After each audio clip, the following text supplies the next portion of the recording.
Chapter 87, Christina Rogers 5. After pouring a potion onto his hand, Eugene wrapped a bandage around it.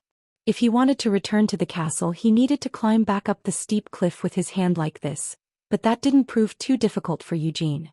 After climbing up the cliff as he headed towards the castle, he ran into Seal on the way there. "What's with your hand?" Seal yelped with an alarmed expression and ran over to Eugene. She took Eugene's hand that was wrapped in bandages and gently touched the back of his hand. "Did you get into a fight with someone?" Seal asked. Eugene raised an eyebrow. "Who would I fight with?" "With my father." Seal hesitantly proposed. "Do you think I'm crazy?" Eugene let out a snort and tried to pull his hand free, but Seal refused to let go. With a look of incredulity on her face, she glanced down at the blood-stained bandages and asked, "Then, did you get into a fight with the council head?" Eugene sighed. "Do I really need to have gotten into a fight if my hand is bleeding?" "Then why are you bleeding?" "It just happened somehow." The truth was that he had clenched his fist too tightly, and then he had smashed it into a tree in a fit of rage. So he definitely couldn't tell her why he was really bleeding. With Eugene refusing to say anything, Seal also stopped asking about it. Taking a deep breath, Seal unwrapped the bandages around Eugene's hand. Thanks to the potion, blood had stopped flowing from the wounds and it was already starting to heal. To Eugene, this meant that it was but a scratch. However, Seal's reaction was different. Seeing the wounds that were left on his hands, she made a guess as to how they had appeared. She spotted the nail marks deeply embedded in the palm of his hand, as well as his split-open knuckles. "Why did you get so angry?" Seal asked after she put the clues together. "Do I really have to answer that?" Eugene dodged the question. "If you don't want to answer, then you don't have to. And even if I do beg you, when have you ever said something that you didn't want to say?" Seal complained. Eugene laughed instead of replying. Seal glanced up at Eugene with an annoyed look in her eyes, and then took out a small first aid kit from a pocket. "Just leave it. It'll be fine by tomorrow," Eugene told her. "Yeah, that sounds about right," Seal reluctantly acknowledged. "Ever since we were young, you've always been strangely quick to recover. Did you know? There was a time when my brother and I seriously suspected that you might be half troll. I don't really mind, but don't you think that you were being too rude to my father?" From what Eugene could recall, his mother had been a perfectly normal human being. She had passed away before Eugene could even take his first steps, so he had no memories of her, but she definitely wasn't a troll. "Well, we were at a young age, so it's not surprising that we came up with one or two nonsensical ideas," Seal admitted as she squeezed a generous amount of ointment onto her fingertip and began rubbing it into Eugene's wounds. "In any case, aren't you going to tell me what happened?" "I don't want to talk about it, and it's not something that I can reveal to you without getting permission," Eugene confessed. "Then it can't be helped," Seal easily conceded. Anything related to their ancestors' tomb had to be kept a secret. Whatever had happened there, Seal didn't have the authority to hear about it. After Seal was done smearing ointment onto his hand, Eugene pulled his hand free. It was Eugene's turn to question Seal. "It's already so late at night, so what are you doing here?" "Just taking a walk," Seal answered blithely. "All right, you can continue your walk. I'm heading in and getting some sleep." Seal's lips stuck out in a pout. Naturally, the walk was just an excuse. Since Christina had dragged Eugene out somewhere, she was just wandering around outside the castle, trying to find out what was going on. Normally, she would have clamped down doggedly and stuck to him until she got an answer, but now Seal didn't dare to do so. For some reason, she felt like tonight's Eugene was a lot taller than he usually was. As such, Seal smiled softly and waved Eugene away with a good night. Eugene smirked at her disingenuous consideration and walked past Seal. He was soon met with another interrogation. "Where are you just getting back from?" Cyan, who had woken up from his nap, was out in the gymnasium. Seeing how he was sweating profusely, it looked like Cyan was training diligently, following the instructions in the book that Eugene had given him. Ordinarily, Eugene would have been pleased to see this and might have given him some advice, but tonight he just patted Cyan on the shoulder a couple of times and walked past. "What's with that bastard?"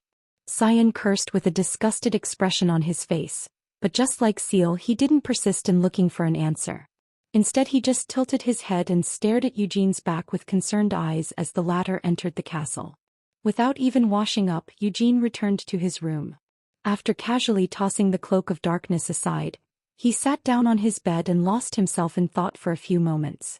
Not just yet, he reminded himself. The Devildom in the north, otherwise known as Helmuth. Tempest wanted him to conquer it. That was what Eugene wanted as well. However, no matter how ardently the wind blew in support, impossible things were still impossible. Even if Eugene gave it his all as he was right now, it was still impossible for him to even kill Amelia Merwin. Setting aside his pride and other such, Eugene was sure of this fact. That said, it's also impossible for me to creep into Helmuth and slowly try to increase my strength that way. Because there's more than one or two bastards currently eyeing me. Balzac Ludbeth had given him a warning. There were far too many demon folk in Helmuth, and the demon king of incarceration wasn't the only demon king lurking there. There was still the demon king of destruction to be wary of. And even the demon king of incarceration couldn't be completely confident in controlling all those who served him. But that wasn't all, was it? There were plenty of other high-ranking demons in Helmuth who wanted to rise to the throne of Demon King. For them, a Lionheart clan's stray lion cub was sure to be attractive prey. He was confident that he would be able to protect himself from most dangers. However, the dangers that he might face in Helmuth would be far beyond the bounds of ordinary danger. Even back then, 300 years ago, it had still been such a terrible place. Even as Hamel. Eugene raised his hand that had been smeared all over with ointment.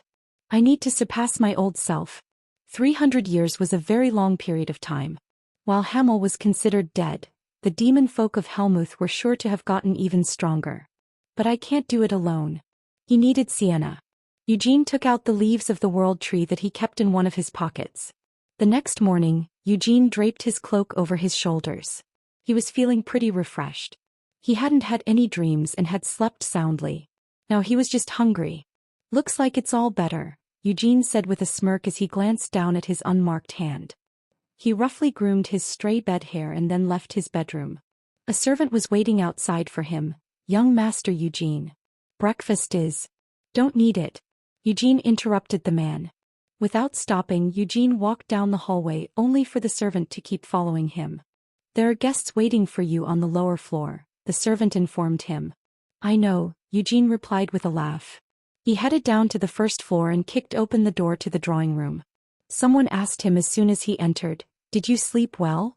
Like he had expected. One of the guests was Christina Rogerus. Gilead and Doynes were also waiting inside the drawing room with her.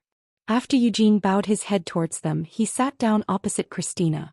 Didn't I already tell you that I wouldn't become something like a hero? Eugene reminded her.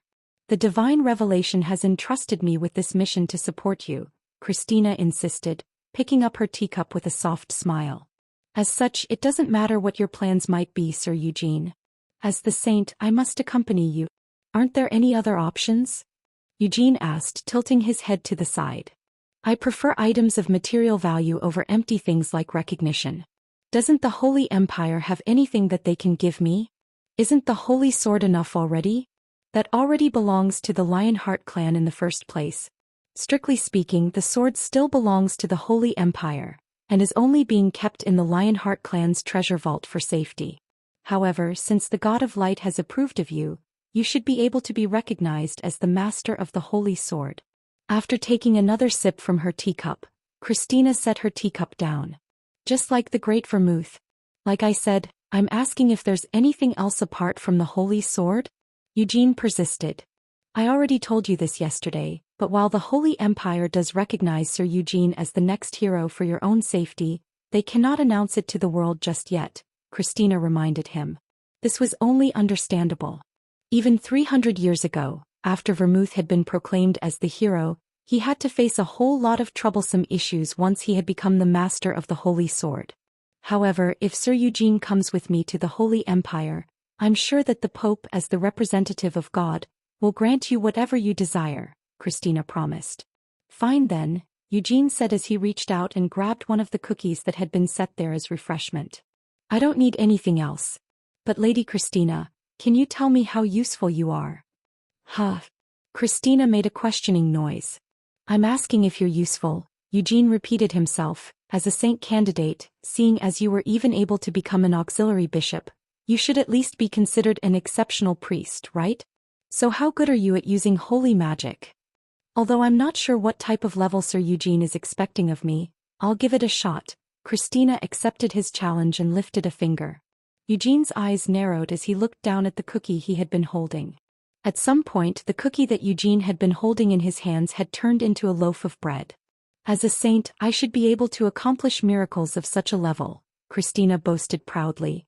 Something like this is plain useless. Eugene harshly criticized her. I can also turn water into wine, Christina argued with lessened confidence. But you can't really make true alcohol, can you? Just like this bread, in the end, all you've done is change its appearance slightly. It won't fill you up as much as real bread. Anise had also been able to easily pull off miracles like these. Without Anise's miracles, they wouldn't have been able to catch and eat the demonic beasts in Helmuth, and they wouldn't have been able to drink the contaminated water that was found there. However, like what Eugene had said, these miracles weren't truly life-changing. If you didn't have any cookies in the first place, you couldn't make them into bread. And Anise, who had drunk alcohol while claiming it to be holy water, did not drink the wine she herself had made because it couldn't really get her drunk. Eugene continued his interrogation. Are you able to reattach severed limbs? Christina hesitated. That's... Eugene continued.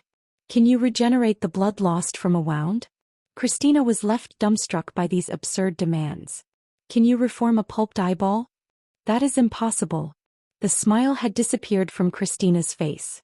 What Eugene had described were things that could be considered true miracles.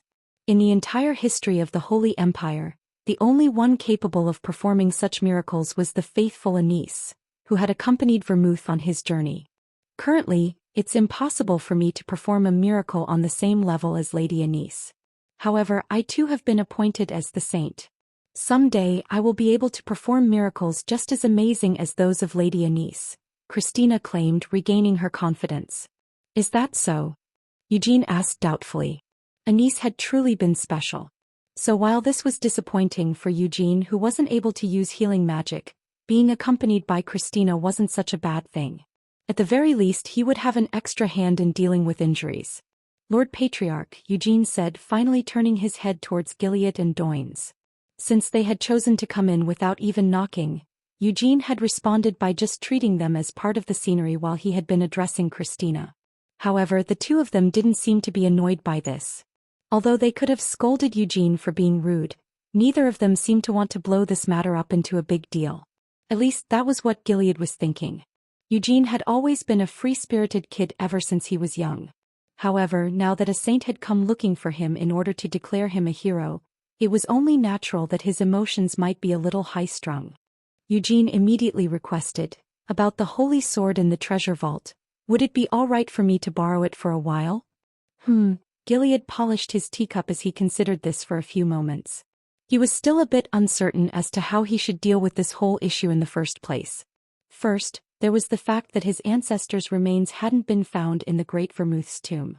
Gilead and Doynes had been discussing this until late this morning. The only ones who knew about this in the entire Lionheart clan were Eugene, Gilead and Doynes. For now, they definitely could not share this issue with the other elders. Although it was impossible to be certain about all the facts, they could at least be sure of some things. The state funeral was all a lie. Their ancestor had faked his death and disappeared somewhere. It was impossible for his descendants to guess his reasons for this now that 300 years had already passed. However, ever since his supposed death, their ancestor's figure had never appeared in the eyes of the world. For the Lionheart clan, this was both comforting and disquieting. And now, for the first time in 300 years, the Holy Empire had recognized the next hero following the Great Vermouth. The Lionheart clan's holy sword originally belonged to the Holy Empire. Although the Lionheart clan might have been using the sword as their personal symbol, no one had been able to become a true master of the holy sword ever since the time of their great ancestor. Only the Patriarch was able to draw the holy sword, but even then, it was impossible for them to get their sword to emit a brilliant light like it did in the legends. You dislike the thought of being the hero, but you still want the holy sword? Doynes asked with a grin. Just because the treasures in the vault belonged to the main family, that didn't mean the Patriarch was allowed to do whatever he liked with them. Especially for those items of significance like the holy sword, the Patriarch still needed to seek the consent of the council. I'd rather die than accept that title, But since the saint over there is already calling me a hero whenever she sees me, what else can I do? Also, just because they call me a hero, doesn't mean that I need to do something heroic right away like what our ancestor did, Eugene replied with a shrug. Of course. Even if the saint tries to force me into doing something heroic, I definitely won't just go along with it. I'm not sure if the council head has already heard about this, but I'm the only one who gets to decide what I'm going to do. Even if it goes against what the family wants you to do? Doins asked. Yes, Eugene replied, not backing down in the slightest. I won't do anything disgraceful. And I won't try anything that will diminish the family's prestige. Isn't that good enough for you? I am not a believer in the God of light, Doins said with a nod of his head. However, I cannot doubt a God's vision. If the God says that you are a hero, then there must be a good reason for saying so. As the head of the council, I will respect your will. As long as you remain faithful to the Lionheart name. So long as you don't bring shame to us as you follow in your ancestors' footsteps, the clan will support you. While this was a declaration of support, it was also a blatant warning. Doins was making it clear that they would have no choice but to intervene if he started behaving excessively arrogant. Yes. Eugene accepted the warning with a chuckle. Doins looked at Eugene, who was not at all intimidated, with a strange gaze, but eventually nodded. Under usual circumstances, this would have been discussed with the other elders. But it seems that we can't do that with this issue. As such, Patriarch, our council will just have to keep our eyes closed during this next month. Doins dropped a heavy hint. By those words, do you mean? Okay, I've got it. Gilead turned to look at Eugene with a smirk. If you need anything else, just tell me. As the Patriarch, I will gladly open the door to the treasure vault and allow you to take the holy sword. Is it okay if I take some other things as well? Eugene asked, not wanting to miss this opportunity. Since I'm just going to borrow them, I would also like to take some of the other weapons that our ancestor used. Haha. Doins burst into laughter, unable to hold it in any longer. He stared at Eugene as he pounded his knee in amusement. Kid, you really are greedy. Well, it's not like they get many chances to be seen outside the treasure vault in the first place, do they? Eugene argued. All the treasures in the vault belong to the main family. Although they might not be in use because there isn't currently a need for them, there's no guarantee that a need for them won't arise in the future, Doins argued back. But I'm not saying that I want to take everything, I just want to borrow the weapons used by our ancestor. In any case, don't they all get to choose their rightful owner? Eugene shot back. The demonic spear Luentos was currently with Doins. Dominic had the annihilation hammer, and even Gilead had a sword that had been used by Vermouth. Patriarch, what do you think? After Doins silently stared at Eugene for a few moments, he turned to speak to Gilead. Although the question was sudden, Gilead wasn't panicked by it, and he rubbed his chin for a few moments as he thought about it. He was considering his other children. Ued couldn't claim anything, but once they had become adults, Cyan and Seal would also be given the chance to enter the treasure vault and pick a weapon. The Phantom Rain Sword should go to Seal. And I think that Geddon's shield would be a good fit for Cyan, Gilead proposed. If that's the case, then I'll take the Holy Sword, the Devouring Sword Asphal, the Thunderbolt Pernoa, and the Dragon Spear Carbos. This way, I'm only borrowing 4 of the weapons. Eugene readily accepted the deal. Even Eugene agreed the Phantom Rain Sword matched well with Seal. It would take a long time for her to get used to it, but as long as she could get a good handle on it, it would be a good fit for Seal's swordsmanship. Though Geddon's shield is a bit unexpected for Cyan. Whenever they sparred, Cyan didn't use a shield. Of course, this didn't mean that Cyan was unfamiliar with how to use a shield. This was largely Eugene's influence. The image of Eugene skillfully wielding a sword and shield as he tore a minotaur into pieces had been indelibly engraved within Cyan's mind. Eugene felt like it would be quite a viable fighting style if Cyan had Geddon's shield on his left arm. Once he got good at parrying, Cyan's defense would be impervious to just about any attack. I'm not sure about anything else, but I need Asphal at the very least. The Moonlight Sword was the Moonlight Sword, but if he wanted to be able to summon Tempest properly, then he needed to save enormous amounts of mana. If he used Asphal along with the Ring Flame formula, he would be less likely to suffer from mana depletion. Those 3 weapons are extremely difficult to use, which is why they aren't often seen outside the treasure vault, Doins advised Gilead. If it's Eugene, then I'm sure that he'll be able to handle Asphal well. He's also good at wielding various different weapons, so he'll be sure to wield the thunderbolt and the dragon spear most skillfully. Gilead confidently stated his support for Eugene. Doins rubbed his chin for a few seconds as he pondered his concerns. If that's what the Patriarch wills, then I too will give my approval for it. However, those are all valuable weapons, so he needs to take the appropriate care when handling them. Of course I will, Eugene said, nodding and smiling brightly. Can I go and pick them up immediately? You mean right away? Doins asked doubtfully. The coming-of-age ceremony is over. Is there any other reason why I should stay at the Black Lion Castle for any longer? Eugene asked. That might be the case, but... Doins turned to look at Gilead with a hesitant expression on his face. In order to open the door to the treasure vault, the Patriarch must be accompanying you. However, there are still many things for the Patriarch to discuss before he can leave. If that's the case, then it can't be helped, Eugene easily acquiesced. Also, the test may be over, but the coming-of-age ceremony isn't done yet, Doins corrected him. The coming-of-age ceremony itself will be held in the Grand Hall tomorrow, so if you want to leave as soon as possible, you still need to wait for at least 2 days. Is there anything else that I need to do to prepare for the ceremony? Eugene checked. Perhaps take a bath? Doins suggested. That's something I do every day. Eugene smiled warningly, proudly baring all of his teeth. Doins smiled once more, amused by Eugene's cheekiness. Once you leave the castle, will you be staying at the main estate? Doins asked. Nope, Eugene immediately replied. At that moment, Christina was still staring at the bread that Eugene had set down. Eugene glanced at her before continuing. Since the saint has declared that she will be accompanying me, I would like to go on a short trip. Doins repeated, a trip? Where to? To the Samar forest. Ha! Christina gasped and turned to Eugene with an alarmed expression. I've also heard the rumors that Lady Sienna may have gone into seclusion there. Could it be? Are you really going looking for Lady Sienna, Sir Eugene? Well, I also happen to be Lady Sienna's disciple, so why not? Eugene replied with a nod. Hasn't the God of Light sent you any revelations concerning Lady Sienna? I haven't received any such revelations, Christina reluctantly admitted. Have you asked him about Lady Anise? The former saints and the priests have all been hoping to receive a revelation about Lady Anise's whereabouts, but they have never heard anything. Was there any reply to the greeting that I sent him yesterday? Your words really are outrageous, Christina scolded him, her cheeks twitching as she tried to keep up her smile. I was just curious. Eugene laughed mischievously as he sipped his tea. Chapter 88. Leaving the Castle 1. Do you really plan on heading there without an escort?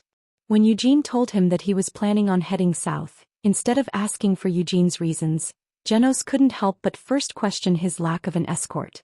This was the Samar rainforest they were talking about. The largest jungle in all of the continent. In size alone, it could compete with the entire territory of the Kiel Empire, and there were countless tribes living in their own individual nations within that vast forest. The tribes living there were not receptive toward outside attempts to civilize them. Located deep within the forest, these tribes had strong enduring traits that helped to maintain their own cultures. For hundreds of years, Kiel had been attempting to negotiate with these natives, and when necessary had even threatened the use of force in order to secure Samar as part of its territory. However, these attempts hadn't gone very well. Samar was far too large and there were too many natives for them to succeed. The indigenous people who had lived in the forest since times immemorial had developed their own unique forms of civilization. It was only natural that they would preserve their own customs instead of adopting the civilization of those from outside of the forest. The culture of the jungle mainly focused on witchcraft and spirits, as well as methods of fighting within the rainforest. Not only that, but the indigenous people of the Samar rainforest were even able to raise monsters like livestock. Samar was indeed divided into dozens of tribal states, but when confronted by the Kiel Empire, they would join together in order to form a huge tribal coalition known simply as the Samar, and shoot down any attempts to place them under Kiel's rule. However, Kiel was an empire. Had it truly wanted to, it would have been able to conquer the Samar rainforest at any time. What really prevented them from doing so was the fact that Helmuth supported the freedom of the Samar tribes. Although Helmuth claimed that they were defending the cause of freedom, considering the circumstances, there were a lot of factors motivating their intervention. For the past 300 years, Helmuth had been attempting to recover their reputation in the eyes of the continent. They supported the countries that had been most affected by the war and accepted human immigrants. They allowed the Holy Empire to establish a diocese in their own territory, and they even closed their eyes to the fact that the Holy Empire and the Anti-Demon Alliance continued to deploy their troops on their shared borders with Helmuth. Nevertheless, most of the countries on the continent still had yet to recognize Helmuth's peaceful intentions. Wasn't it obvious why that would be the case? Demon kings, demon folk, and the demonic beasts were all far too dangerous to deal with. In any case, Samar was a huge forest comparable in size to the entire Kiel Empire. By protecting Samar, Helmuth had obtained the recognition of its tribespeople. Other countries were also subtly bolstering Helmuth's support of Samar, as they didn't want Kiel to add this vast forest to its already large territory. As such, even an empire like Kiel was left in a position where it couldn't afford to mobilize its army on the large scale needed in order to conquer Samar. After all, if such mobilization took place, then Helmuth was sure to intervene. That place is far too dangerous, Genos insisted. Genos was well aware of how wild and dangerous the barbarians of the Samar rainforest could be. The Uklas Mountains, where the Black Lion Castle was located, also bordered the Samar rainforest to the south. Although they had been relatively docile in recent times, the barbarians of Samar had historically made several attempts to raid Kiel by crossing the Uklas Mountains. Because of this, the Knights of the Black Lion Castle were always keeping a wary eye on Samar. The Knights of the Black Lion were of course sworn to the Lionheart clan, but with the approval of the Kiel Empire, they were also tasked with protecting the border. It's also a very inconvenient location. Genos tried to persuade Eugene. They don't have warp gates there, let alone any cities. You're exaggerating things, junior brother. People live there, so why wouldn't there be cities? Eugene refuted him. But there won't be any cities like the ones you're familiar with, senior brother. Can you even call a city a place where a bunch of one-story buildings are haphazardly squished together and the roads aren't even properly paved? Genos argued. Eugene shrugged. Well, you can call any place where a lot of people live a city. The toilets there don't even have running water, Genos warned him. Eugene persisted. So what about it? That sounds like it would be very eco-friendly and quaint. At Eugene's reply, Genos let out a deep sigh. I'm trying to tell you that if at all possible you shouldn't go there. Although I of course have faith in you, senior brother, to survive in Samar, you need not just skill but luck as well. That just means that as long as you're skilled enough, you won't need any luck, Eugene boasted confidently. Genos hesitated. That's... Junior brother, let's just be frank. In your opinion, you believe that my skills aren't enough to keep me alive in Samar. Isn't that right, junior brother? Eugene addressed the matter directly. Instead of replying, Genos's brows furrowed slightly. It wasn't like he could do anything else. He didn't want to blatantly prick his young senior brother's pride. However, he couldn't help but be worried about Eugene, this 19-year-old senior brother of his. There was no doubt about his innate talent, and from what Genos had seen during Eugene's match with Carmen, Eugene already possessed exceptional skills for someone his age. But even so, Samar was still far too dangerous a place for Eugene to wander around without an escort. In this world, there were many people who found excitement and joy by flirting with such danger. Every year, wealthy merchants and aristocrats searching for a unique experience would spend a lot of money to recruit escorts and guides before entering the Samar rainforest. And every year there were always a few who didn't return from Samar. If they were lucky, they were able to return after being forced to pay a huge ransom, but if they were out of luck, it was impossible to even retrieve their bodies. Before I came here, I was already told not to go there because that place is too dangerous, Eugene revealed. When he had announced that he intended to head to Samar, Gilead had shot to his feet with an objection. No matter what reasons Eugene might have, Gilead could not permit his adopted son Eugene to enter the exceedingly dangerous Samar rainforest. Surprisingly, Doins hadn't been as fiercely opposed to Eugene's plans as Gilead was. In a few months from now, Eugene would also become an adult. This meant that he would no longer be a child who needed to be followed around by his parents. However, Doins did express his concerns about the weapons that Eugene had decided to borrow and take with him. In such an uncertain situation, Christina was the one who had lent him her strength to support Eugene's decision. She persuaded Gilead that if she, a saint, accompanied Eugene, God's blessing would surely be with them. Junior brother, I'm not an idiot either. I'm not planning to go to such a dangerous place where death is a very real possibility for no reason. I'm going there because I need to go there, and I also have the confidence to protect myself, Eugene declared. I've heard that you've reached the 4th star of the White Flame formula, Genos said after some thought. Although I don't practice the White Flame formula, I'm well aware that no one in the history of the main family has ever been able to reach the 4th star of the White Flame formula at an age like yours, senior brother.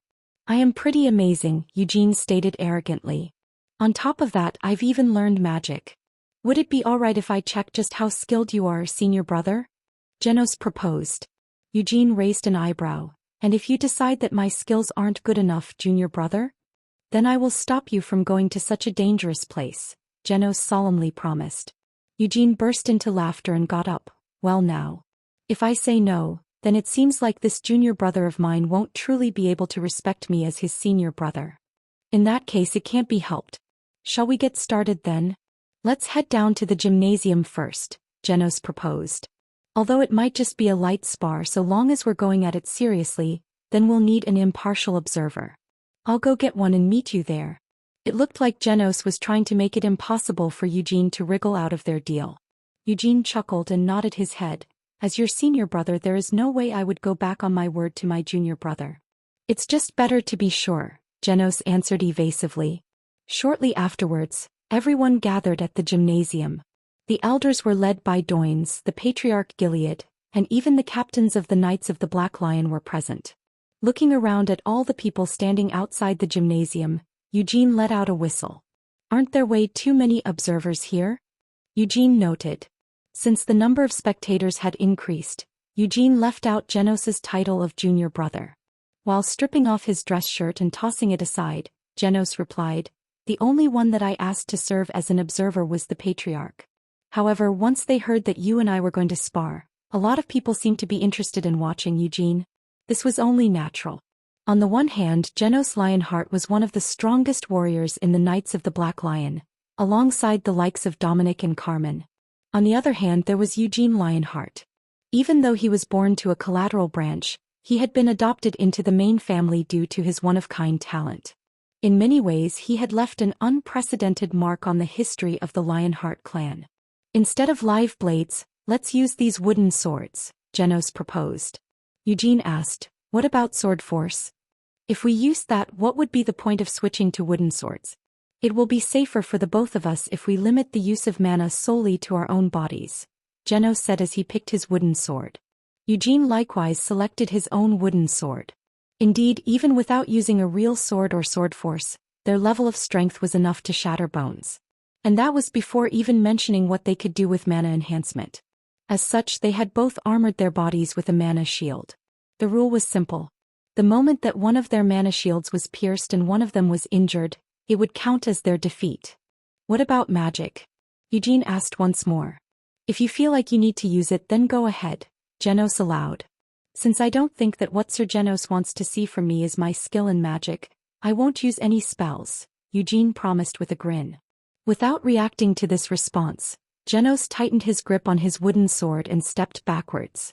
Sir Carmen. Dominic, who had been watching as the two prepared for their confrontation, suddenly spoke up.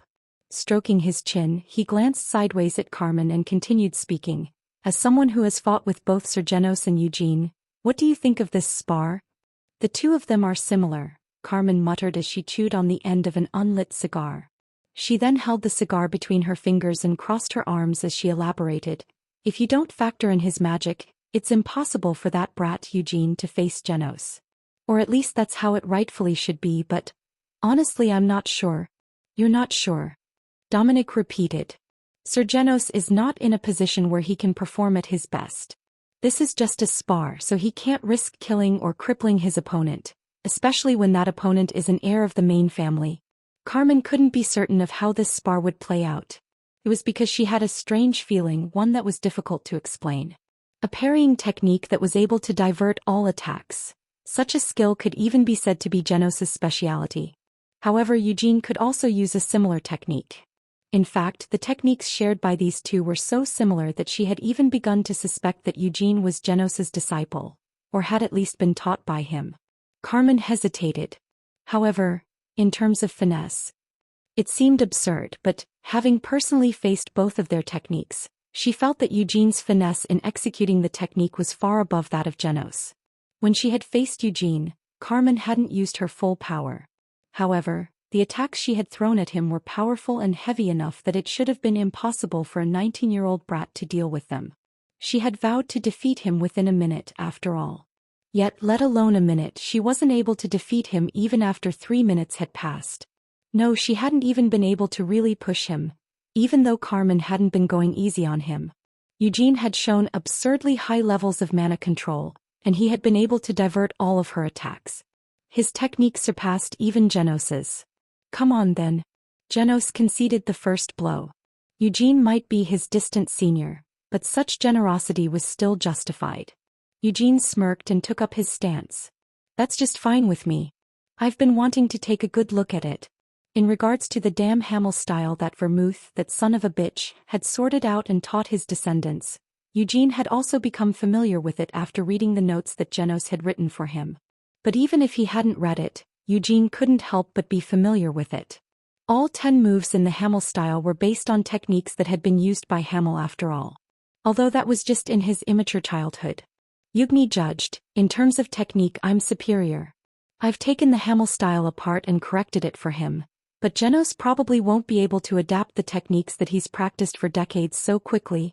And even if Genos did manage to adapt them, it still wouldn't be much of a problem. After all, wasn't the Hamel style still based on what Eugene had come up with as Hamel? In other words, under normal circumstances, it was impossible for Eugene to lose this spar. There was no way that Genos wasn't aware of this fact. Even so, Genos had still proposed this spar because he wanted to confirm Eugene's abilities other than these techniques. Also, if Genos was able to beat Eugene even if they were using the same techniques, then, unbeknownst to the audience, Eugene's right to keep acting superior to Genos was also on the line. You're distracted, junior brother. Eugene silently chided Genos as he held his wooden sword straight in front of him. To start with, alright, let's use the Hamel style second. Oh, wait, fuck. Why am even I using that bullshit name now? Eugene's expression twisted into a scowl as he pushed off the ground with one foot. The second move was called 1,000 Thunderclaps. Although it had 1,000 in its name, it was really just stabbing his sword dozens of times in a rapid flurry. If you added sword force on top of that, even if you didn't reach 1,000, you could at least make it seem that there were hundreds of blows. 1,000 Thunderclaps. Genos recognized it, his eyes opening widely. Although Eugene hadn't shouted out the name of his attack, there was no way that Genos wouldn't be able to recognize this technique. No, it's different, Genos realized. It's not the same 1,000 Thunderclaps that I know. What was in Sir Hamel's secret manual was an improved version. The genuine 1,000 Thunderclaps. As his juvenile senior brother, Genos had been taking Eugene a bit lightly. He had been forced to call Eugene his senior brother due to the rules of seniority, but Genos had still thought that he was overwhelmingly superior to Eugene in terms of pure ability.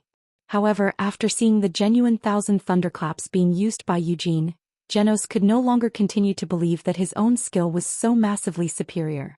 Currently, what Eugene was displaying was the perfectly recreated version of the true 1,000 Thunderclaps. Even without mixing in sword force, the tip of the wooden sword seemed to have split into dozens of copies all thrusting together. That was just how seamlessly each of the different sword thrusts were woven together. Genos immediately pulled his wooden sword back behind him. Hamel style, third move, lightning counter. Crackle. Genos's wooden sword transformed into a lightning bolt. The lightning pierced right through the center of the flurry of sword thrusts. Fuck. Both of their wooden swords were knocked backwards. His attack had failed. The lightning counter was a counterattack that was meant to slip through an opponent's attack. However, without any hesitation, Genos immediately recovered his sword. The lightning of the Hamel style never stops, Genos reminded himself. He used the mana circulating within him to regulate his body. The arm that had been pushed back by the recoil was forcibly moved back into place by the flow of his mana. The final goal of the Hamel style was to be able to completely control all of the body's movements with mana alone. This would enable the practitioner to become even faster and stronger. It would also allow them to attack continuously, whatever their situation or their condition. Genos's 1,000 Thunderclaps burst out towards Eugene. Eugene's eyes were able to catch up to each of the dozens of sword thrusts. As expected, Genos's technique was still just like what he had written down in the notes he gave to Eugene. In other words, his technique was inferior by Eugene's standards, but Genos's skill and experience could still make up for the technical inferiority. That said, Eugene could still see through it. He could see everything. Eugene's body slipped backward, a moment before the sword thrust stabbed into the air in front of him. The lightning counter is meant to strike without any notice, Eugene thought in that instant. Wait, fuck, no, it's not the lightning counter, it's... Damn that son of a bitch, vermouth, the names that he came up with keep popping up inside of my head. Lightning shot out. Eugene's counterattack was smoother and more subtle than Genos's. Genos realized that it was impossible for him to parry this attack that had already pierced its way into his chest. So this is the true lightning counter. Genos had the time to muse. Rather than trying to knock the attack aside, Genos judged that the best way to deal with it was to retreat. Indeed, doing so allowed him to narrowly escape the attack, and then Genos's wooden sword went wild. Hamel-style fourth move, Azura Rampage. This dizzying sword strike, which Molan had described as just like an Azura, swept through the air. Eugene braced his own sword arm tight against his body and dove into the sword blow. Making use of parrying, their wooden swords clashed against each other, and Eugene managed to slip past. Having knocked away the closest sword strike, Eugene's wooden sword spun around in his hand. The sword that he was now holding in a reverse grip dug a furrow into the ground as it surged upward. Dragon Burst. Eugene shouted internally. The Dragon Burst that Genos was familiar with required the user to condense sword force and then let it burst forth with a slash. Although they weren't allowed to use sword force in their current spar, the form of this attack was definitely the Dragon Burst. The technique that Genos chose to face this attack with was the dead end. Genos's wooden sword soared high into the sky, then fell down like the blade of a guillotine. Crush. It was impossible to believe that such a sound could have come from two wooden swords colliding. As the mana covering their bodies clashed from coming so close, the ground shook from the force of it. At this sight, the faces of their spectators were covered in astonishment. No matter how many cards Genos was holding in his hand, the 19-year-old Eugene was still able to meet him on an even playing field. That monstrous bastard. Cyan thought as his jaw dropped open. When he heard that Eugene was going to be sparring with Genos, Cyan had hoped that Eugene was going to suffer a beating. He had come out here because wanted to see such a sight personally with his own eyes, but what the hell was going on? If it was me, I would have fallen down already, Cyan admitted. This is absurd. He's not getting pushed back in the slightest despite sparring with the captain of the Knights of the Black Lion. His throat seemed to have dried up and his fingertips were twitching sporadically. Cyan felt the urge to immediately pick up a wooden sword and jump into the fight along with them. Of course he knew that he wouldn't be able to hold on for even a moment and would only end up collapsed on the ground groaning pitifully, but it felt like he would still be able to obtain something by doing so. Cyan painfully admitted, I'm weak. In many ways I'm lacking. But so what? Forgetting to even blink during all this, Cyan avidly watched the spar. Although he wasn't able to fight alongside them by focusing on watching the spar from the side like this, Eugene and Genos's techniques were slowly being absorbed into Cyan's head. I can't break through, Genos realized, feeling an admiration that surpassed his faint surprise. It was impossible for him to overwhelm Eugene even with the fair bit of strength that Genos was holding in reserve. Let alone overwhelm Eugene, Genos felt like he was slowly being pushed back. The things that were really getting to him were Eugene's mana parrying and lightning counter. In a state like this, where he was forced to refrain from using the full amount of his mana, Genos didn't have the confidence that he could properly display his techniques the way Eugene was doing. This was proof of Eugene's superior mana control. Hamel-style 6th move Cyclone. The rotation added to Eugene's sword thrust twisted the path of Genos's sword, then immediately flowed into the movement for an Azura Rampage. Genos was slowly getting pushed back little by little, even as he kept looking for a chance at a lightning counter. When he was finally able to send out a flash of lightning, however, the lightning bolt that shot back at him in return was faster than Genos's own. Crack. Although Genos immediately twisted his body out of the way, Eugene's wooden sword barely managed to scrape past Genos's shoulder. Amazing. Genos gasped as he took a few steps backward and shook his head. His mana shield hadn't been punctured yet, but Genos accepted that there was no point in continuing this spar. Having to admit defeat like this in front of so many people should have been humiliating, both as a knight and as someone from the older generation. However, Genos didn't feel even a hint of shame at admitting his defeat. Instead, he actually admired and respected Eugene even more for it. Genos felt that respecting Eugene was the same as respecting Hamel, whom Genos had acknowledged as his grandmaster. Eugene was Genos's senior brother, as well as the true successor of the Hamel style. Genos declared, "I've lost. You really are amazing." Although he had just been about to cry out senior brother, since there were so many eyes watching them, Genos had to stop himself. As Genos laid down his wooden sword and walked over to Eugene, he grabbed Eugene's shoulders with tears shining in his eyes. "Why the hell are you crying?" was Eugene's first question. I have conjunctivitis. Sometimes, tears just end up flowing out like this." As Genos stared up into the sky to keep his tears from flowing, he hugged Eugene tightly.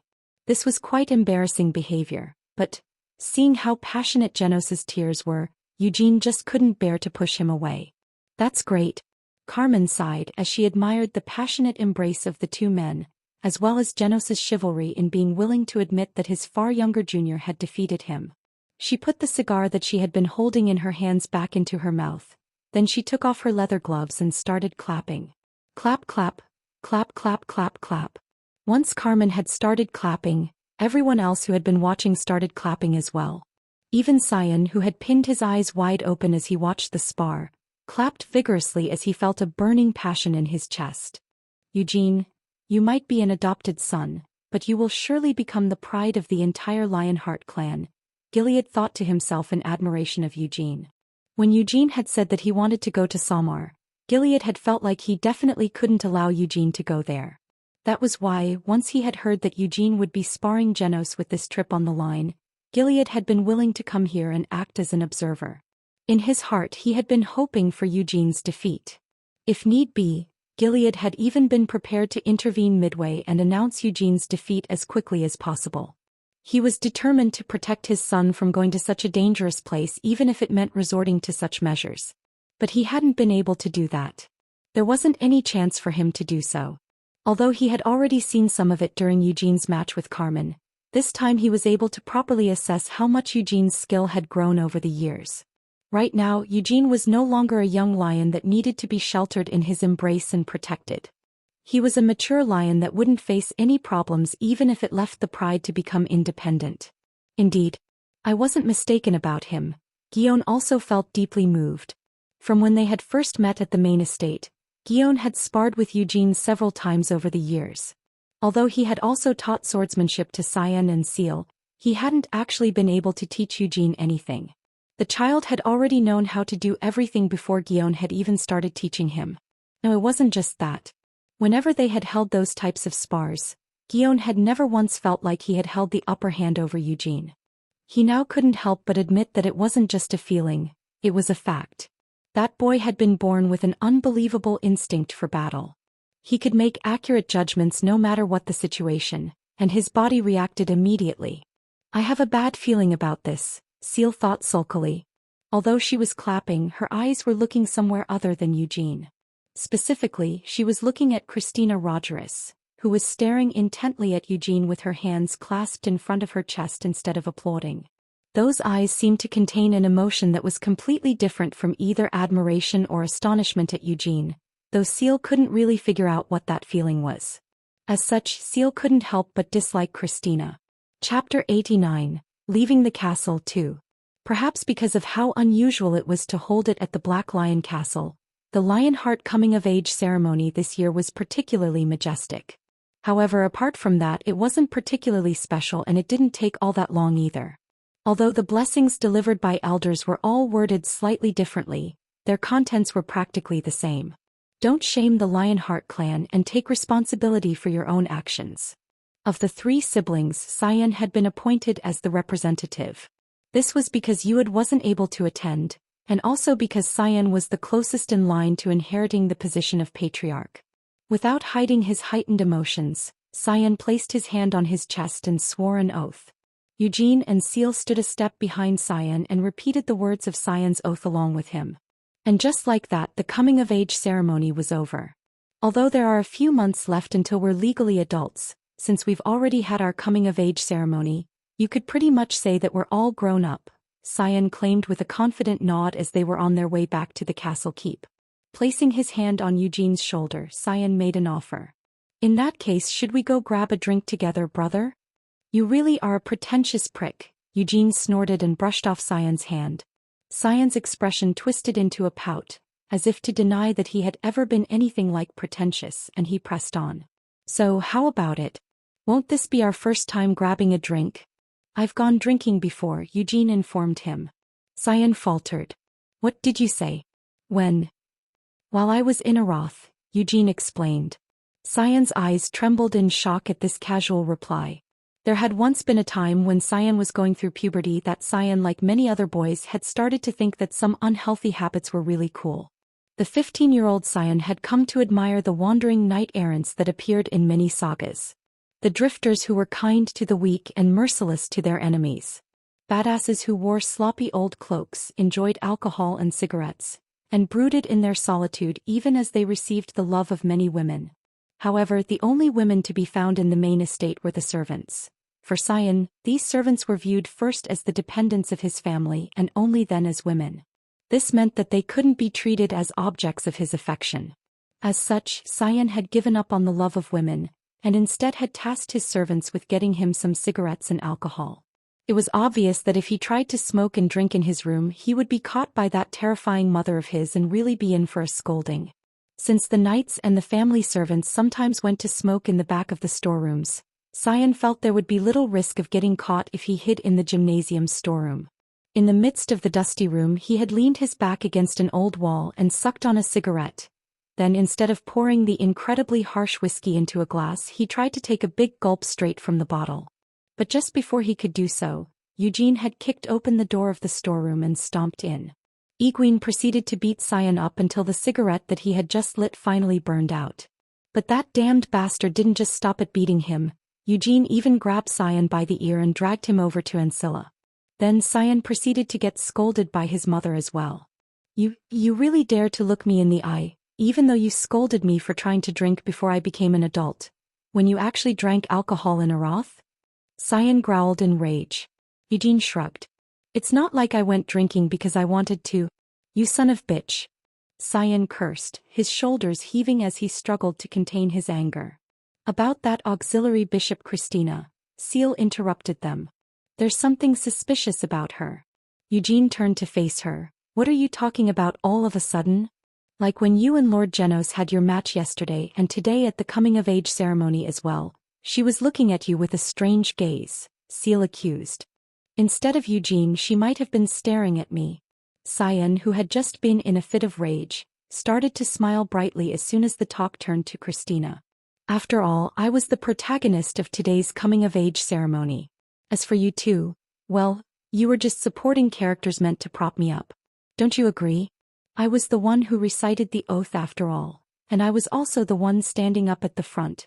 Brother, can you just shut up for a bit? Seal's brow furrowed as she had to avoid looking at him, but Cyan's smile remained unmoved. Patting the front of his well-tailored suit, Cyan continued speaking.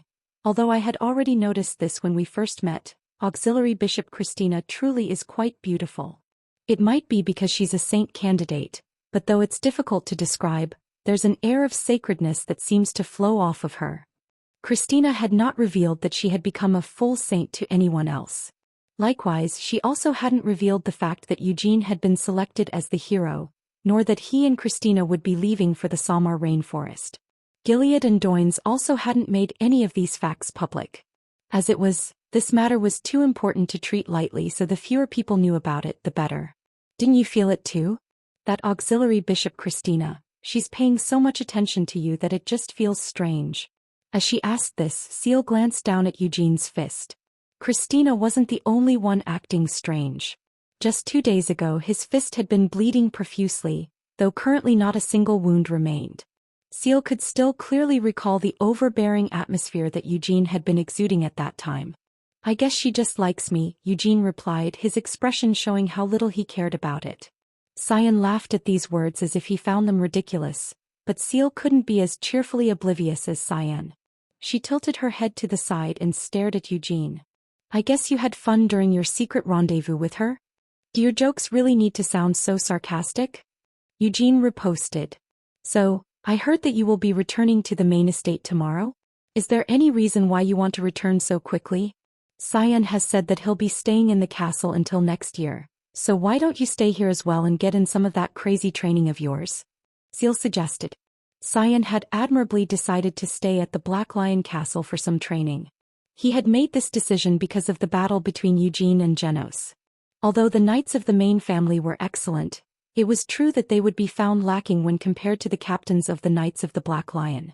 As such, Cyan had decided to stay at the Black Lion Castle for the next few months and receive tutelage from the captains. Gilead fully supported his son's decision. The captains of the Knights of the Black Lion had of course agreed already, and even the elders of the council were willing to lend their guidance to Cyan, the most likely candidate to be the next patriarch. In Seal's opinion, under such circumstances, there was no reason for Eugene to not remain at the castle. Wasn't this the guy who had been obsessed with training ever since they had first met at the main estate?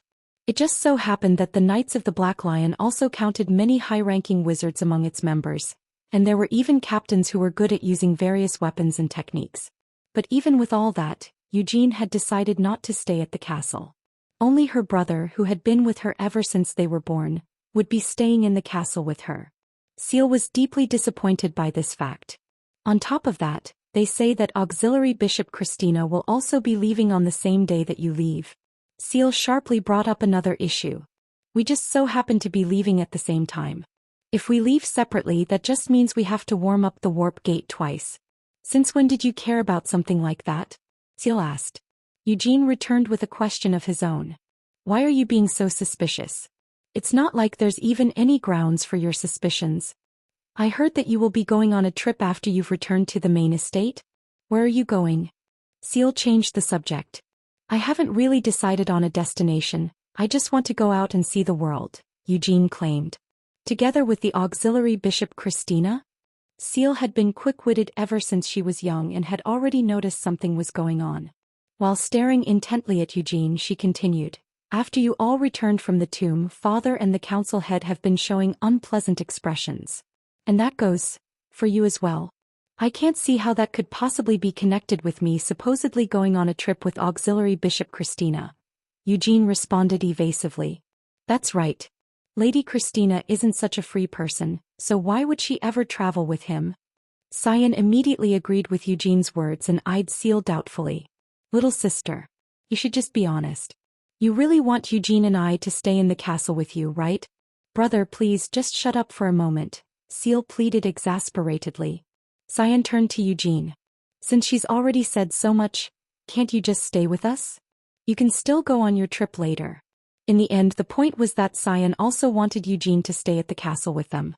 Although he had eagerly read and memorized the book that he had received from Eugene, he still hadn't completely understood the gist of it.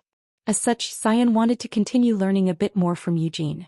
While it would be a valuable experience to receive advice from the strict and experienced elders, as well as the guidance from the captains who had gone through hell and high water, Cyan still wanted to be guided in this training by his own brother if at all possible.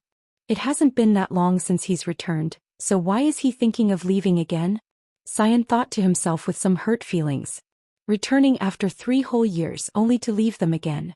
After his twin sister Seal had also left for the Black Lion Castle, the only one who had been left at the main estate was Cyan. Even though he should have had many siblings with him, he was the only one still living in that sprawling estate.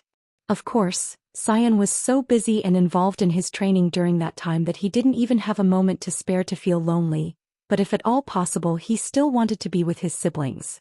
What a cute brat. Eugene smirked and patted Cyan on the shoulder. Seal was skilled in hiding her facial expressions. However, her twin Cyan wasn't able to do the same. Fine. Let's get a drink together as brothers, Eugene proposed.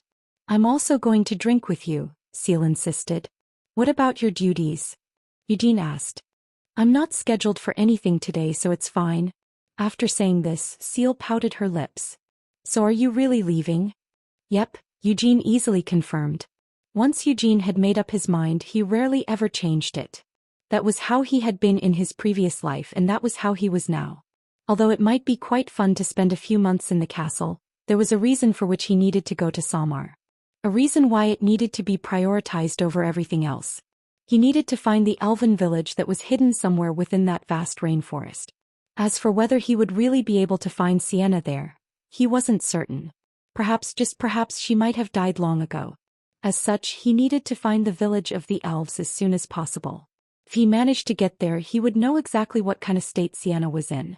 He didn't know where Anise had disappeared off to, and that was also the case with Molan.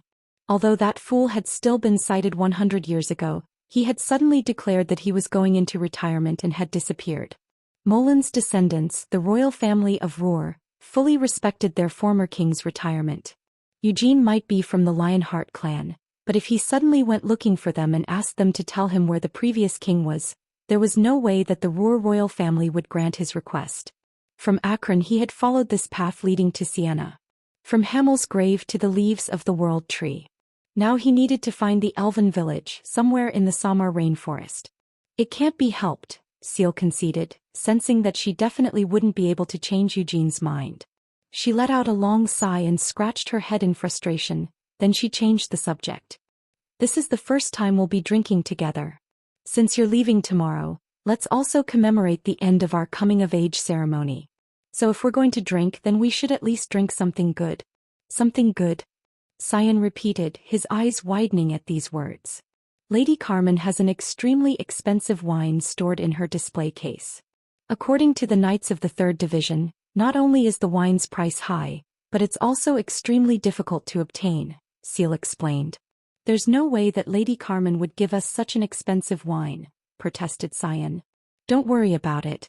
Because I'm going to stealthily sneak it out, Seal assured him. Sis, is that really okay? Cyan asked uncertainly. It's fine, Seal insisted. Because Lady Carmen doesn't even drink a single drop of wine. She occasionally places it on the dining table, but she just pours some black tea that's the same color as the alcohol into her glass. It seems like she's quite the consistent person, Eugene muttered with an amused snort. In that case, there shouldn't be any problem as long as you replace the contents of the bottle with that of another wine. After everything was done, the three of them gathered in Eugene's room in the middle of the night. Seal recounted the saga of how she had broken into Carmen's room in order to steal the wine, while Cyan admired his sister's courage and gave off a sense of anticipation for the first drink in his life. However, the reality of something was often worse than what you had been anticipating. The 19-year-old Cyan found that he actually preferred the taste of warm milk over this bitter wine. This really is a good wine, Cyan squeezed out, putting on a facade. He then looked at Seal, who was frowning as she took a sip, and scornfully said, "What's with that expression? Why do people even like drinking something as bitter as this?" Seal asked. "But I feel like this is tastier than other refreshments." Seal, you're not able to enjoy the taste of this wine because you grew up so smoothly without any difficulties, Cyan pretentiously declared. Since they were born as twins and they had grown up together, Cyan's words obviously didn't make any sense. Seal was annoyed by her brother's bravado, but she didn't show any of it and instead just filled Cyan's cup to the brim. As expected, brother really is amazing. She made sure to flatter him. Like this, Cyan drank one cup after another until he finally fell over onto his side. Seal, who had downed Cyan, now turned to Eugene as her next target. However, unlike Cyan, Eugene was pretty good at drinking. Her plan to get him drunk and dig up all sorts of blackmail was a failure. Even though the wine that she had brought had finally bottomed out, Eugene was still perfectly fine. "Why aren't you drunk?" Seal finally asked. "I do feel a little drunk," Eugene admitted. Seal pounced on her chance. "Are you going somewhere with that auxiliary Bishop Christina?" "I already said that we're not going anywhere together, so why do you keep asking me the same question over and over?" Eugene asked exasperatedly as he threw the sprawled-out Sin onto a bed and escorted Seal out of the keep. Before she left, Seal said, "I'll see you off tomorrow." However, Seal wasn't able to come out to see him off. This was because Carmen, who had detected her intrusion, caught her and dragged her to do some one-on-one training starting early in the morning. Christina, who had arrived in front of the warp gate earlier than Eugene, looked at him with a faint smile as he approached. "Gilead was talking about something with Doynes. Sorry to trouble you like this." Eugene apologized for keeping everyone. Don't think of it like that. As the patriarch, I would have to be there in any case to open up the treasure vault. But I want to be there to see it in person when you draw the holy sword. Gilead sighed, his voice sincere. Following the Great Vermouth, no one had managed to gain the holy sword's recognition. While they were not directly related by blood, Gilead still considered Eugene to be his son. As such, he couldn't help but feel complicated. This was all because of Eud. Although he didn't really want to think about it, Gilead had to admit that the contrast between his eldest son Eud and his adopted son Eugene was far too strong. That sore finger of his was both Gilead's soft spot and his greatest shame. Gilead tried not to show any of the pity that he was feeling towards his eldest son in front of Eugene. After letting Eugene go off on his journey, Gilead intended to return to the Black Lion Castle. The few months that Cyan would be staying in the Black Lion Castle would also serve as a test to see if he was worthy of his position as the clan's next patriarch. The Council of Elders had no intention of giving Eud, who had tarnished the family's prestige, any such chance. As such, Gilead decided that, during these next few months, he would persistently try to persuade the Council of Elders. He wouldn't be asking them to do anything in regards to the patriarchal succession, of course. Gilead was just hoping that they would allow Eud to return to the main family. After that, Gilead wanted to go to the Bossar fief in order to meet with Eud and Tanis. Even if he failed to convince the Council of Elders, he at least wanted to meet with his wife and son in order to find a release for these suffocating feelings. After passing through the warp gate, they arrived back at the Lionheart clan's main estate. Thanks to having passed on the word in advance, only the minimum number of servants needed for activating the magic of the warp gate were waiting ahead of them. Are you really not going to tell Gerhard anything? Gilead asked Eugene.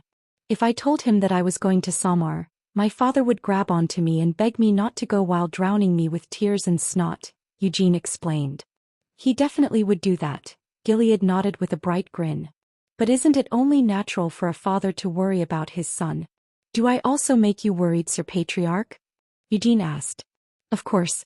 I'm also very worried about you. However, my faith in you has surpassed all my worries, Gilead assured him. I'll try my best not to get caught up in anything too risky. Because I won't be going alone, Eugene said as he glanced backward. Christina, who was following him with a faint smile, nodded slightly in response to Eugene's gaze. I, too, will do my best to keep Sir Eugene's journey from becoming too dangerous. I don't really know how a miracle of turning cookies into bread would help in a dangerous situation, Eugene noted sarcastically. The barbarians of Samar might just happen to like bread, Christina said, her smile twisting slightly. Eugene shrugged at these words and looked forward once more. Eventually they arrived in front of the treasure vault. It had been 6 years since Eugene had last come here. Eugene rubbed the necklace that he had been wearing around his neck all this time as he looked at the door of the treasure vault. But anyways, is it okay for Lady Christina to go in there with us? Eugene belatedly checked. Gilead hesitated. In principle it's forbidden, but wouldn't it be strange if a saint was not present at the site where the holy sword is drawn? Christina argued, having no intention of backing down. While placing emphasis on the name of the sword, she continued, no one has been able to receive the holy sword's recognition for the past 300 years. However, if Sir Eugene succeeds in doing so today, that would mean that the God of Light has given his blessings for Eugene's journey, and he may even deliver another revelation about your journey. I'm asking because I'm really curious, but is it really okay for a priest to so easily sell out their God as an excuse to get what they want? Eugene inquired. Sir Eugene, just what exactly do you mean by that? I swear on my word that I have never once taken God's name in vain, Christina vowed. In the end, it was decided that Christina would also accompany them into the treasure vault. Just as he had done 6 years ago, Gilead stroked the doorknob with his blood-stained fingers. Creak. The engravings carved into the door began to writhe. The treasure vault opened. The first thing that Eugene saw through the open door looked exactly the same as it had 6 years ago. The radiant golden sword that was embedded in the center of the room. Separate from the lighting that illuminated the interior of the treasure vault, the sword emitted its own light. This was the holy sword. Ah, that's really the holy sword of light, Alter. Christina released a sigh of admiration as she clasped her hands together. It had been a long time since Eugene had last heard the true name of the holy sword. Christina called out to him. Now then, Sir Eugene. I'll get to that later, Eugene said as he turned to Gilead. He might have already asked for permission in advance, but wouldn't it be rude of him to just wander around the treasure vault as he willed? You don't need to pay any attention to me, Gilead said with a wry smile. It was only then that Eugene grinned and started strolling around the treasure vault. He saw the dragon spear Carbos, the thunderbolt Pernoa, and the devouring sword Asphal. These 3 weapons were in the very same places that they had been 6 years ago. As long as you're good at wielding them, any one of these weapons could be used to conquer a country. Eugene marveled at the sight. This wasn't an exaggeration. Vermouth had been able to release a storm with a swing of WE. A mountain disappeared whenever he fired Carbos. And when he shot something with Pernoa, the ground itself collapsed. Even though Asphal couldn't create as huge a spectacle as these other weapons, it had shown off its true power when it had sliced apart the Demonfolk's Meg-class spells. Vermouth, I always thought you were a greedy bastard to monopolize weapons like these all on his own, Eugene mused. Except for the Holy Sword, most of these weapons had been found during their journey. At that time, Hamel had been overwhelmingly lacking in mana, especially when compared to the rest of the party, so he hadn't been able to handle any of these weapons that consumed a load of mana. That was still the case even now. The Dragon Spear and the Thunderbolt both consumed too much mana. Well, my mana will keep increasing from now on in any case. And since I've learned magic on top of that, I shouldn't have any problems using Asphal. 3. With a grin, Eugene stored the weapons inside his cloak. Then he walked over to stand in front of the Holy Sword. It was just 6 years ago when he had first tried to pull it out and had failed. Before reaching out to grab it, Eugene turned to Christina and asked, "What happens if I can't draw it out?" There is no way that will be the case. Now that God has sent down his revelation authorizing this, Sir Eugene will be able to draw the Holy Sword, Christina insisted faithfully. Eugene sincerely hoped that he wouldn't be able to draw this sword. He still couldn't fully trust the divine revelation, and he didn't want to become the chosen hero either. However, the moment Eugene held the sword in his hand, fuck. Even though he hadn't put any strength into his grip in order to pull it out, Eugene instinctively knew the truth. 6 years ago, the Holy Sword hadn't seemed to budge no matter how much strength he put into moving it. However, now it seemed like it would be all too easy to pull out. Chapter 90. Leaving the Castle, 3. Although Eugene's desire to not pull it out was real, since Christina and Gilead were both staring at him with shining eyes, he couldn't even fake not being able to draw the sword. In the end, while earnestly hoping that his premonition would go awry, Eugene strengthened his grip in the hand that was holding on to the Holy Sword. Then his premonition proved to be more than just a feeling. The Holy Sword, which to all appearances was deeply embedded into the floor, easily slid out with just the slightest application of force. While swallowing the curses that threatened to rise from his throat, Eugene stared at the Holy Sword for a few moments. Gilead couldn't hide his excitement. His body trembled as if he had been electrocuted, and he tightly clenched his fists in triumph. Right now, I'm at the center of unfolding history. Gilead rejoiced. The god of light and his saint had recognized Eugene as the hero. However, since Gilead wasn't a follower of the god of light, rather than this proof of their recognition, he was more impressed by the fact that the Holy Sword had been successfully drawn after 300 years. Christina's agitation was even greater than Gilead's. She knelt down on the spot, clapped her hands together and raised them in prayer. Standing in the center of all of this, Eugene hid his sour expression. Light was continuously flowing out from the Holy Sword. When Eugene sharply focused his senses, he could sense how the Holy Sword was generating this light. It was through divine power. Even though there was no doubt that it existed, it was still somewhat unclear what divine power was. It most commonly came in the form of a light that could only be manifested through the power generated by a priest or paladin's worship of their gods. So that's how it was. Could the Holy Sword be some kind of focus? 1. Eugene speculated. Eugene didn't worship any gods. If they did exist, then they existed, and if they didn't, it didn't matter to him. Although that was what he had originally thought, what with all this revelation and other shit that he had been forced to listen to recently, Eugene was starting to get annoyed with just hearing all this bullshit. Worship is for suckers. There's no way I'm letting them take me for a fool, Eugene stubbornly insisted. Nevertheless, Eugene could feel the light given off by the Holy Sword.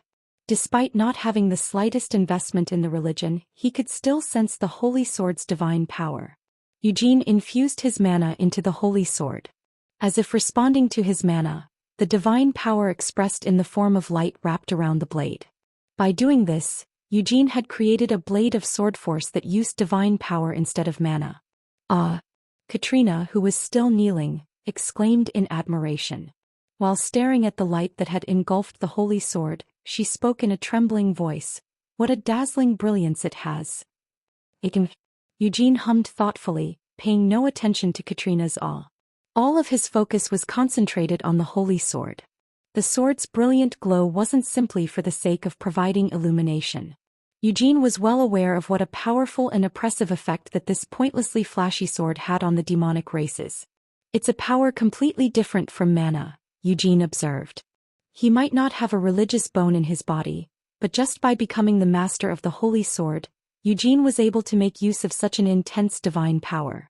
He already had more than enough weapons that consumed large amounts of his mana as it was, so it was fortunate that the Holy Sword didn't consume any mana.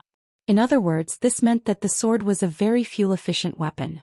This fact came as a truly pleasant surprise. "Although I don't think I'll enjoy swinging it much," Eugene noted with disappointment. Eugene was indeed used to wielding all sorts of weapons from his previous life, but he had never used a sword that went so far beyond the bounds of a good weapon like this Holy Sword.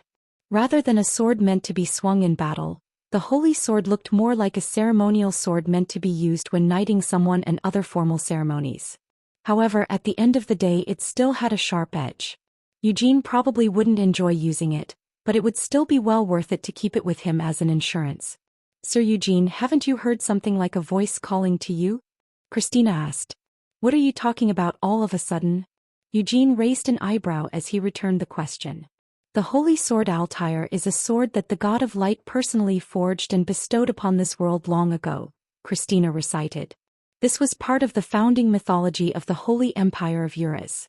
A long, long time ago, before any civilization was formed on the continent, the world had been engulfed in endless chaos. At that time demon kings did not exist. It was an era before the boundaries that now separated demon folk, demonic beasts, and monsters had arisen. Their ancestors were nothing more than inhuman horrors that caught and devoured all humans. Compared to these horrors, humanity was tremendously weaker.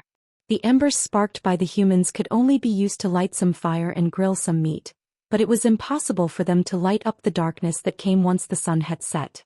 During that mythical age, flames could give off heat, but they weren't able to illuminate. All horrors were born from the darkness. After the sun had set, the night belonged to these horrors. The weak humans gathered together to resist the horrors, but they weren't even able to put up a fight. The more humans that were hunted, the longer the night grew, and the more ferocious the monsters became, transforming all of the day's laughter into tears. Just when all hope was about to turn into despair, a light fell from the heavens. God had descended upon the world. God lit up the darkness and gave the flames that could only emit heat the ability to illuminate.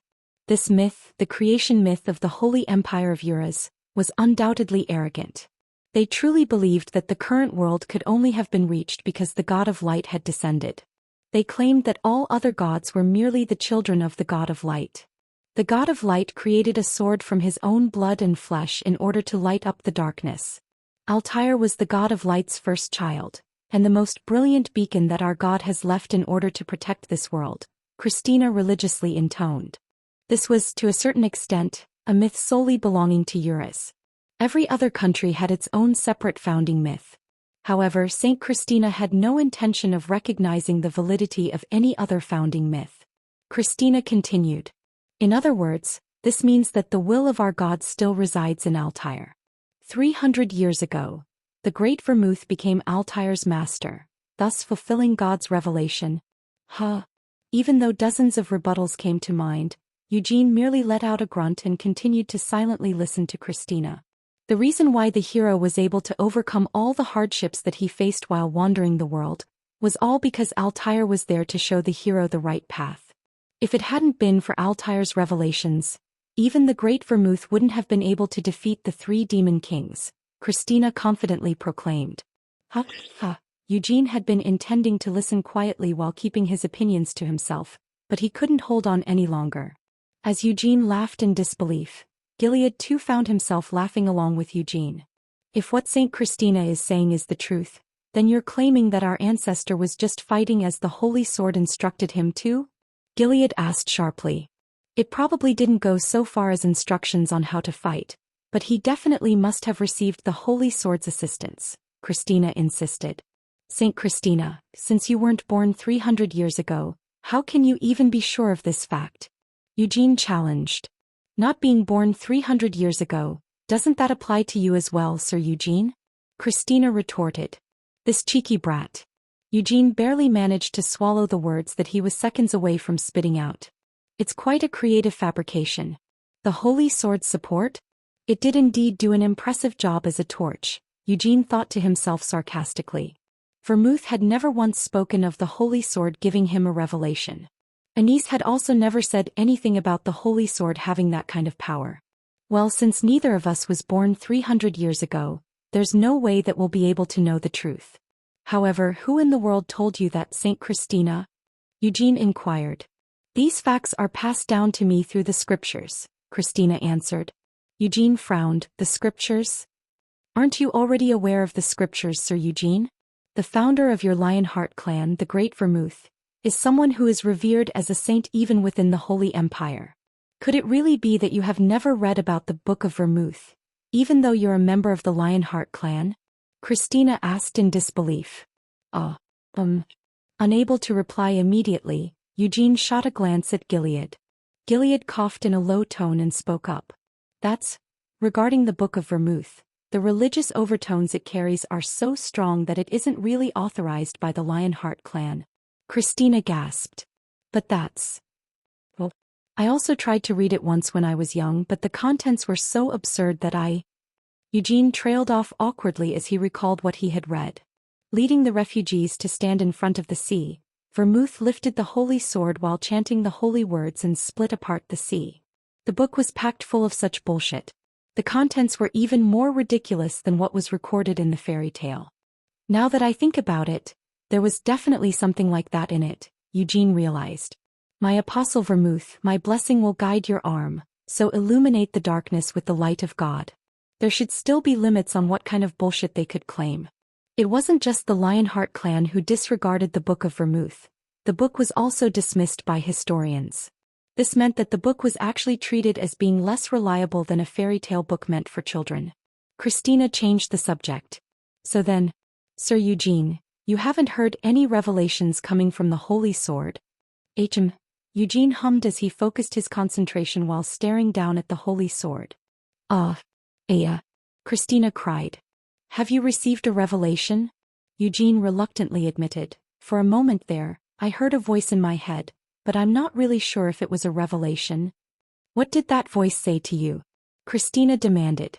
It said to look at Saint Christina and tell her to shut up for a bit, Eugene said with a straight face.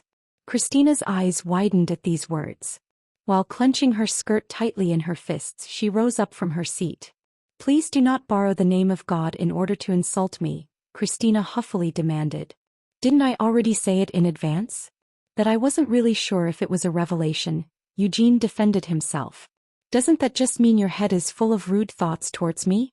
In my opinion, there must definitely be a demonic influence contaminating poor Sir Eugene's mind, Christina accused him. A demonic influence, you say? Ever since I was young, my mind has wandered from time to time, and I used to feel strong impulses that made it difficult for me to control myself. Eugene twitched. Just like now. Hey, motherfucker. Huh. Christina gasped. Eugene continued. Perhaps there is another me who isn't me inside of me. A completely different Eugene Lionheart who is borrowing the voice of the Holy Sword in order to say these evil words. Are you mocking me right now? Christina asked, the corners of her lips twisting upwards in a dangerous smile. Eugene knocked on his own head as if in embarrassment, and placed the Holy Sword inside of his cloak. Sometimes this trap of mine doesn't move according to my own will. That is quite a serious illness. If you kindly permit it, I can attempt to treat the illness personally, Christina offered. This sickness of the heart is something that I need to heal myself. I, Eugene Lionheart, as a descendant of the Great Vermouth, Do not want to depend on the saint to deal with my own weakness, Eugene declared earnestly. Ignoring this, Christina asked, what are you planning to do now? Let's just leave on our own time. Eugene flourished his cloak as he walked past Christina. It bothers me that you're leaving without even saying goodbye to Gerhard, Gilead confessed as he saw them out to the warp gate. As he stared at the annex in the distance, Eugene had a wry expression on his face even as he felt grateful for the patriarch's consideration. I'll be counting on you to take the appropriate measures, patriarch. It's not like we know when you'll be back.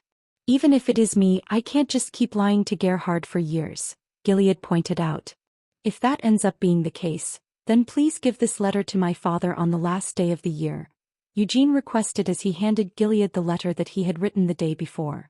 Tell him I'll be just fine.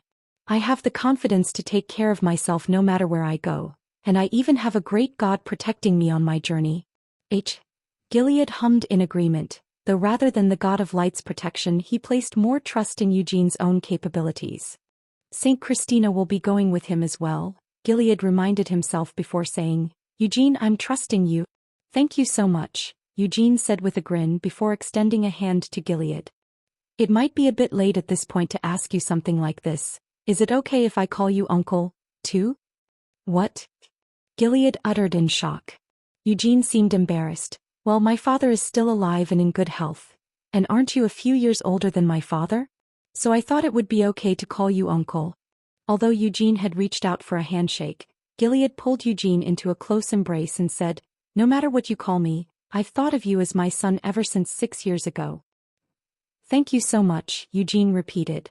Eugene had said these words because he was grateful for Gilead's faith in him, and because he was also feeling a little guilty for borrowing so many weapons from the treasure vault. However, Gilead's reaction was much warmer than he'd been expecting. Be careful and may you achieve the purpose of your journey, my son. Gilead gave Eugene his blessings. Yes, uncle. Please take good care of yourself, Eugene said in a slightly choked voice. Their warm embrace came to an end. Even so, Gilead didn't burst into tears like Gerhard would have done.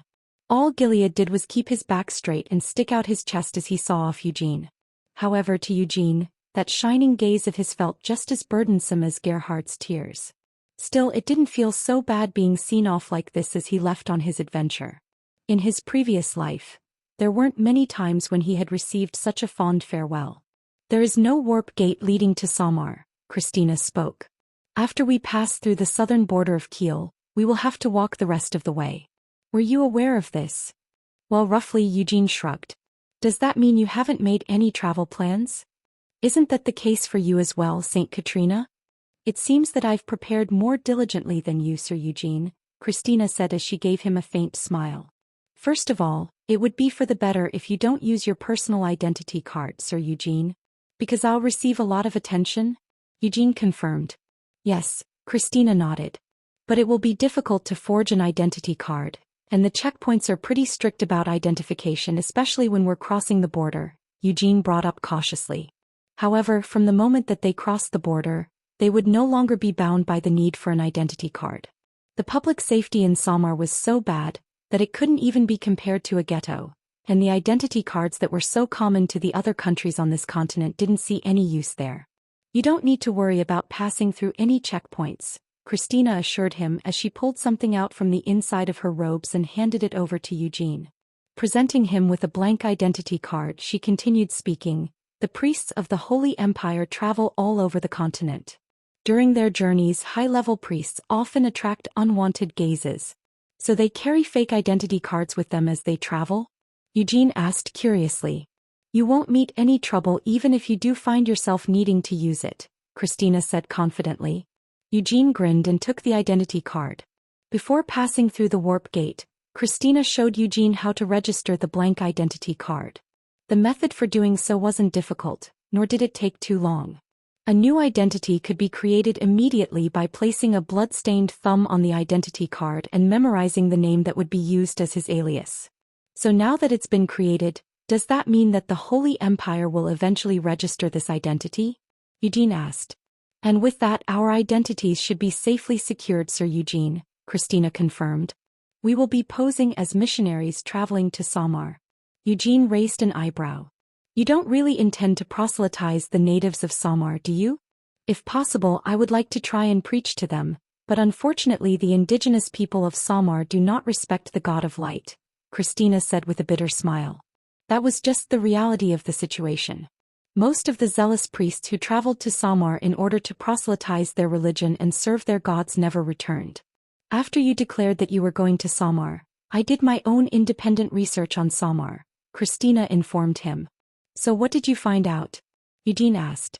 Although elves are sometimes seen in Samar, most of those elves are wandering around unable to find a way to return to their hometown, Christina said as she turned her robes inside out.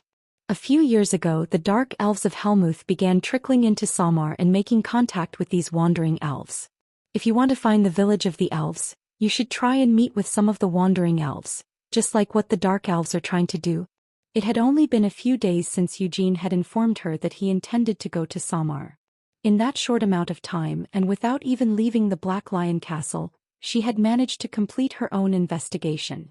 It seemed that the identity of a saint was quite convenient. To think there'd be dark elves, Eugene's expression twisted as he ran his fingers through his hair. Each time his hand shook his strands of hair, the gray color of his hair darkened into black.